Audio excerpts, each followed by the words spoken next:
Le Nouvel Esprit Public, Philippe Meyer, bonjour.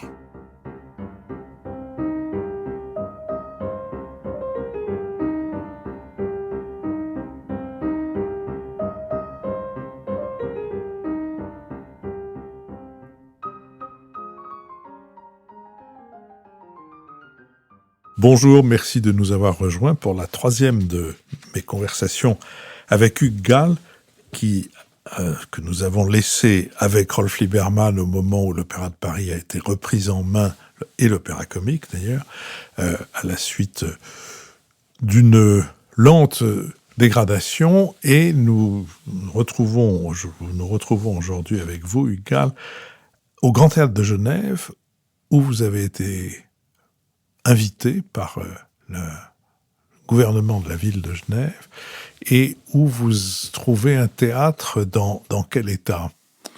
En parfait état de marche.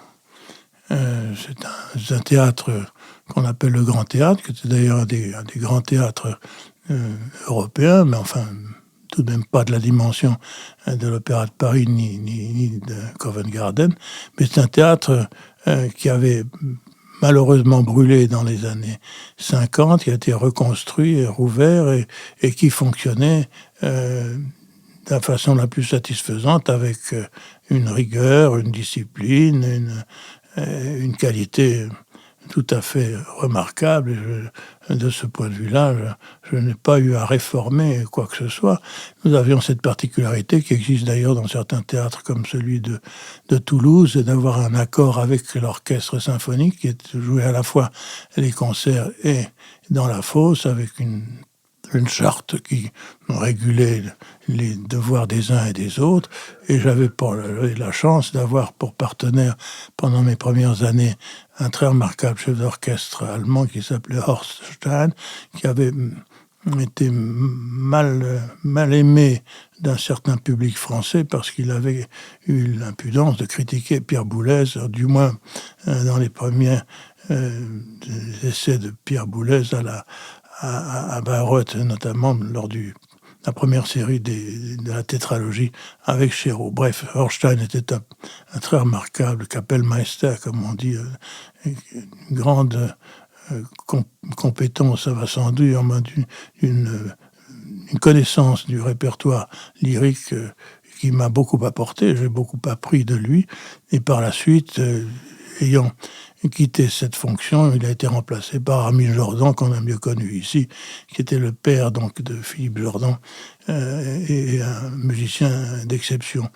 J'ai donc trouvé à Genève un très très bon orchestre, des chœurs remarquables, des techniciens extraordinaires. Je voyais des gens qui, devant travailler à 8 heures, étaient au travail à 8 heures, prenaient la pause à 9h15 pour 10 minutes selon les règles, recommencèrent. Enfin, tout cela était réglé comme une montre suisse, et peut-être vu d'ailleurs un peu ennuyeux, mais pour moi très reposant. Et j'ai pu, avec l'aide et le soutien du conseil municipal de Genève, parce que le théâtre dépend uniquement de la ville de Genève, comme c'est le cas dans beaucoup de cités.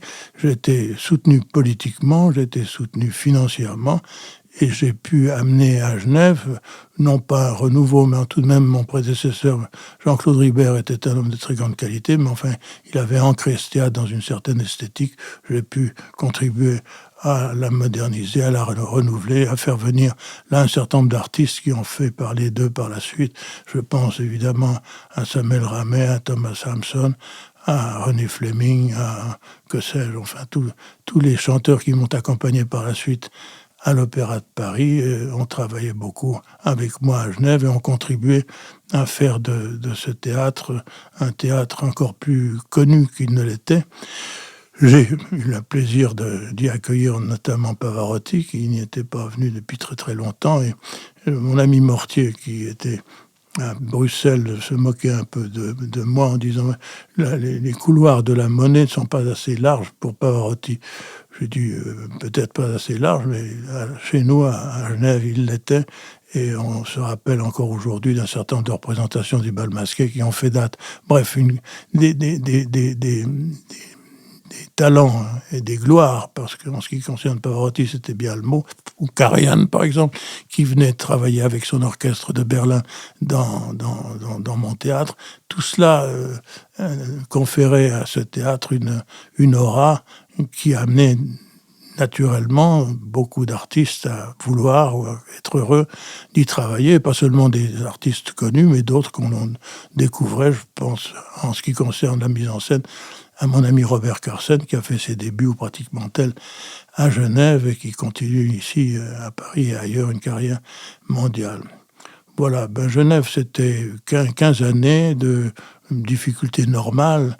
J'ai coutume de faire la plaisanterie que vous connaissez sans doute en disant que en Suisse, en tout cas à Genève, grève veut toujours dire petite plage de gravier.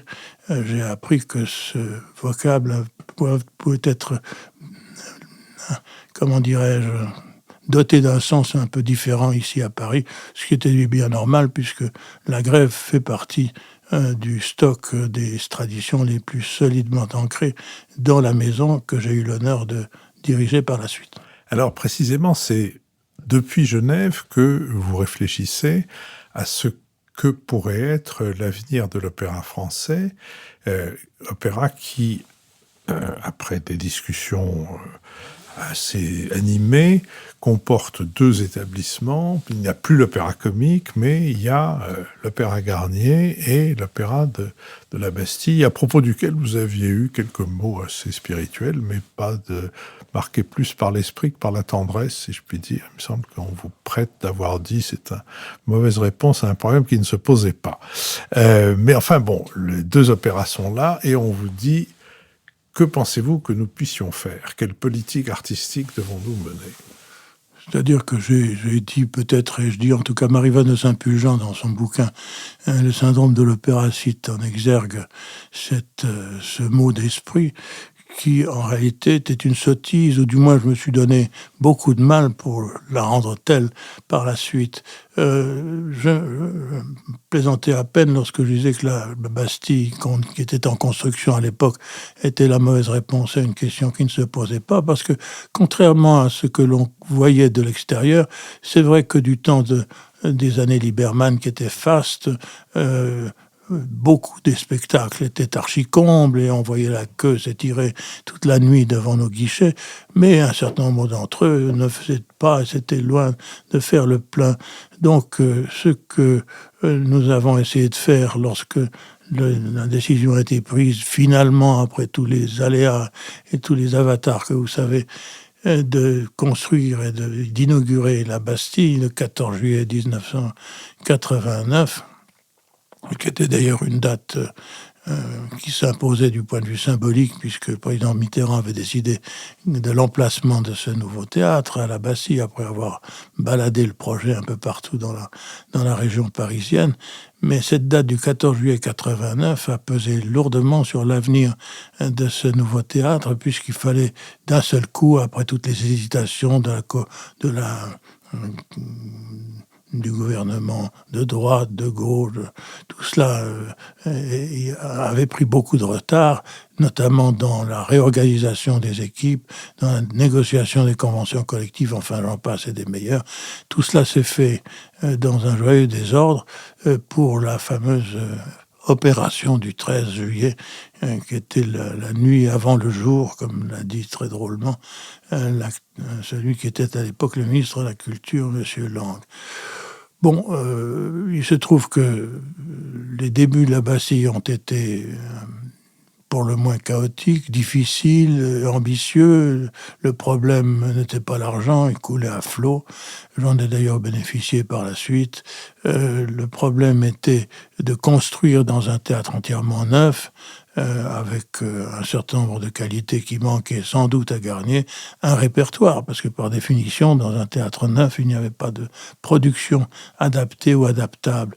Et à ce moment-là, au lieu de faire ce que j'aurais fait si j'avais accepté d'en être le premier directeur, au lieu de faire de commander des productions, j'allais dire raisonnables, en tout cas, qui pouvaient cohabiter dans un véritable plan d'exploitation du répertoire, avec des reprises régulières sans entraîner de surcoûts et de fermetures nécessitées par l'établissement de ces nouvelles productions.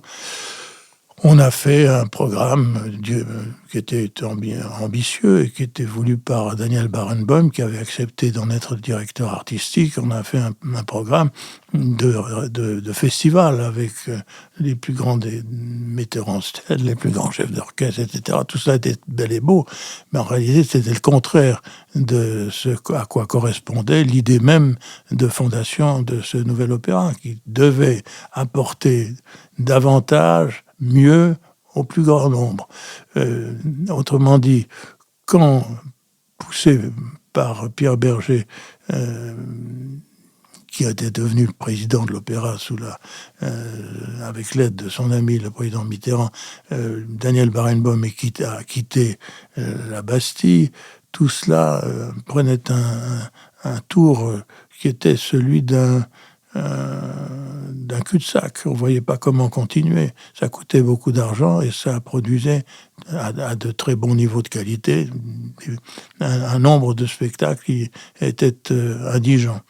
Bref, à un moment donné, après m'avoir sollicité, j'ai accepté la proposition que me faisait Jacques Toubon, qui était alors ministre de la Culture.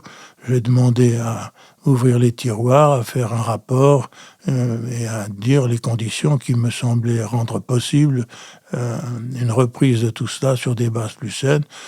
Ce rapport a été accepté en grande partie avec l'aide du jeune et brillant secrétaire d'État au ministre du budget qui était Nicolas Sarkozy, avec l'aide évidemment de Toubon et d'Édouard Balladur. Bref, je suis parti.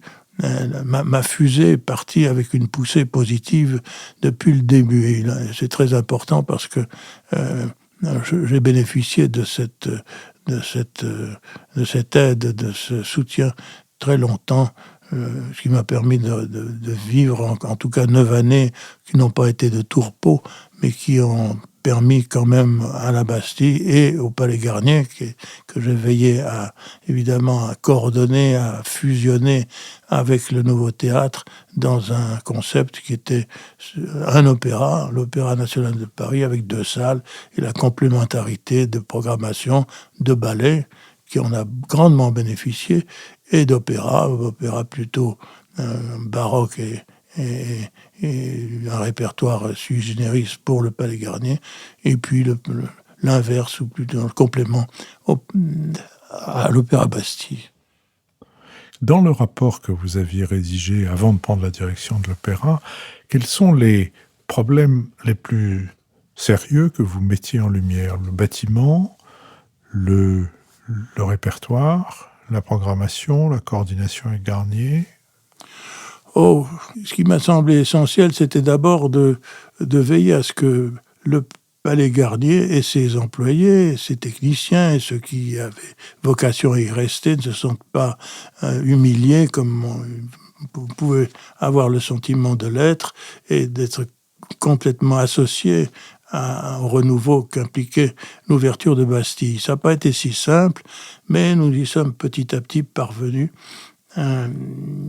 par des systèmes tout à fait simples, mais il fallait vraiment donner beaucoup de mal.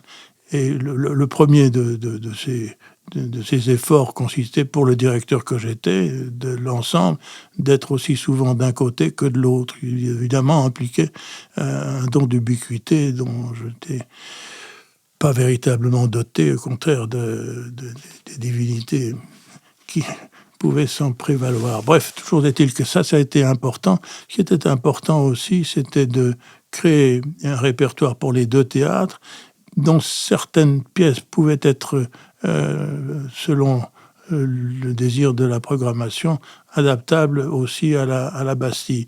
L'avantage extraordinaire que je retire de l'expérience de la Bastille, c'est que ces 2700 places sont de bonne qualité. L'acoustique a été décriée un peu sottement, on l'a beaucoup améliorée, mais en toute façon, ceux qui vont chanter les louanges de l'acoustique de la Scala n'ont pas d'oreille, parce que celle de la Bastille est de bien meilleure qualité.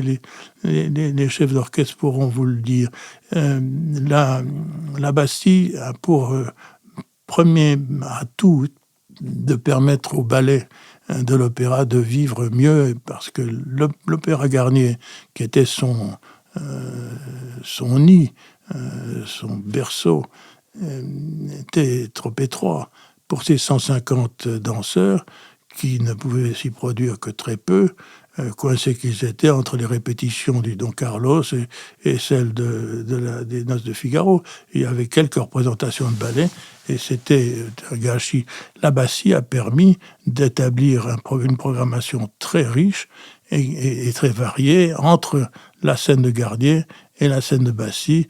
Le ballet d'opéra se produit de façon très nombreuse et très heureuse, je crois. Ce qui manquait à la Bastille aussi, c'était, ce qui n'avait pas été pensé suffisamment bien, c'était les dispositions des salles de répétition pour le ballet ou pour l'orchestre. La salle de répétition de l'orchestre était dans les sous-sols, complètement obérée par les bruits solidiens de cette mécanique qui résonne dans tout le théâtre. Donc l'orchestre ne pouvait pas répéter là. Il a fallu donc mobiliser pour l'orchestre la salle qui était prévue pour le ballet, qu'on a appelé la salle Balanchine, qui était au dernier étage. Enfin, tout ça, petit à petit, s'est réglé. On a dû adapter, corriger, ce qui était assez normal dans un bâtiment totalement neuf, mais qui présentait aussi l'avantage d'avoir des espaces considérables et des moyens techniques dont on fait encore aujourd'hui l'expérience et qui sont très, très, très favorables. J'étais hier à l'Opéra Bastille où j'ai vu cette représentation très surprenante du Roméo et Juliette de Gounod, avec une mise en scène qui est rendue possible précisément par l'espace considérable que la Bastille autorise.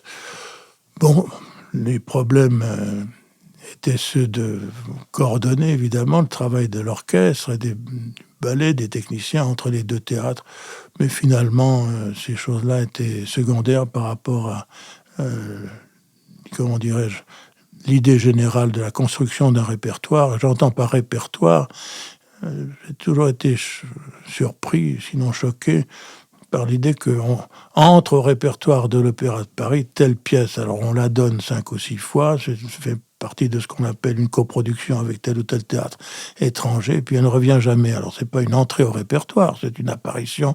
C'est très bien d'avoir donné un certain nombre d'œuvres sous cette forme, mais le répertoire, c'est, en tout cas dans l'idée que je me fais de la mission de service public culturel de l'Opéra de Paris, c'est que le répertoire est fait pour être donné. Alors je ne dis pas qu'il faille donner chaque année toutes les œuvres, on n'y arriverait pas, mais il faut garder dans la mémoire de la technique des musiciens et des artistes des chœurs un certain nombre d'œuvres qui ne doivent pas être abandonnées. On fait notamment un effort considérable pour donner le Saint-François d'Assise de Messiaen, qui est un grand chef-d'œuvre, lourd, difficile, mais enfin une œuvre importante qui est propre à cette maison, qui a été créée au Palais Garnier en 82, qui a été redonnée il y a quelques années par Gérard Mortier, qui a été redonné aussi par Stéphane Hissner. Alors on sait la difficulté que cette œuvre présente, et puis on la donne et on ne la redonne plus. Ça veut dire qu'on n'y croit pas ou on fait ça. Alors, c'est bien pour un festival, mais l'Opéra de Paris se doit d'entretenir et de donner pour les générations qui viennent, peut-être pas toujours les mêmes productions, la même production du tel.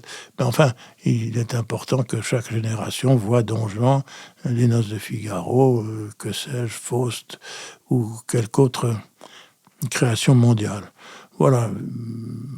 Sinon, le travail que fait à l'heure actuelle, selon le jugement que je peux porter sur les quelques représentations que j'y ai vues, que fait Alexandre Neve, me semble correspondre très bien à cette idée que je me fais de la mission de ce théâtre.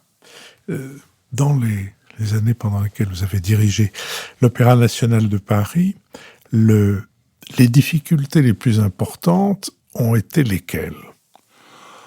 Oh, écoutez, il y a deux types de difficultés. Il y a la difficulté qui était celle du métier, d'abord les erreurs que le directeur fait en choisissant un metteur en scène qui n'est pas aussi bien que s'il était mieux, les difficultés, ça fait partie du lot, si je puis dire, et puis de temps en temps on a des réussites.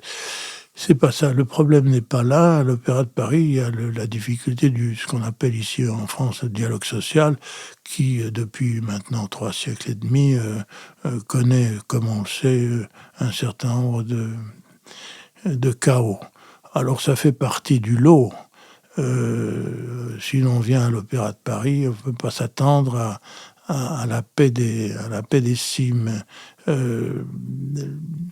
La grève est comme un signe très fort de la vie de ce théâtre depuis l'époque, au début du XVIIIe siècle, où à la suite d'un arrêt de travail, on n'appelait pas ça grève encore, les comédiens, les chanteurs, les danseurs se sont mis en grève, enfin ont arrêté de travailler pour pouvoir gagner une sorte de retraite. La première caisse de retraite, caisse de pension civile, après celle des marins, c'est celle de l'Opéra de Paris.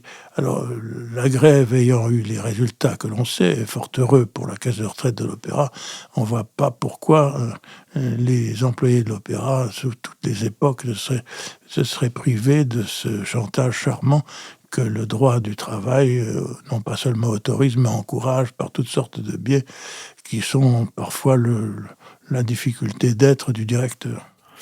De votre propre pontificat, je puis dire, à l'Opéra national de Paris, quels sont les bons souvenirs que vous gardez? Écoutez, bons souvenirs, j'en ai, Dieu soit loué, un certain nombre. Personne n'oblige personne à devenir directeur de l'opéra ou à le rester. J'ai eu un certain nombre de souvenirs qui correspondaient au nombre de préavis de grève reçus sur mon bureau tous les matins. Alors tout cela faisait partie du folklore. Parfois, ces revendications étaient justifiées.